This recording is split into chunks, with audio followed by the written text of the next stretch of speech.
talking about reviewing that monthly utility bill, what specifically should a store owner be looking for? Just Yeah. quickly.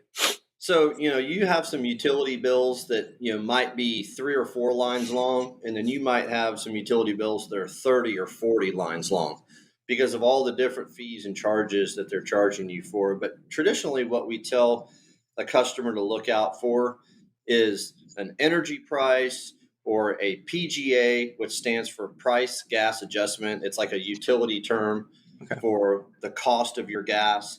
Or you might see like a GCA, gas cost adjustment.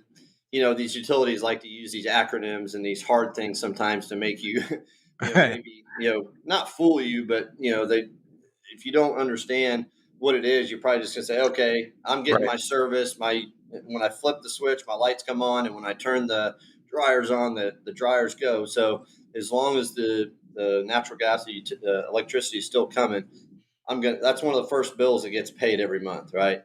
But Right. the other things I would tell them to look for, just look at the line items, and some of it might say distribution charge or fuel charge, or they might have some charges on there that I'm not even familiar with, and I've seen it before.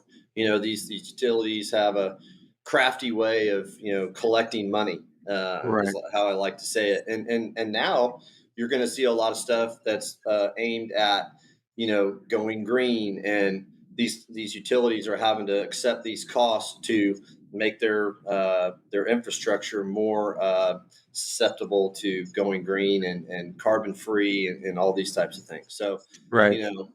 writing those things down. Hmm. Google is a great tool. I use it every day a lot.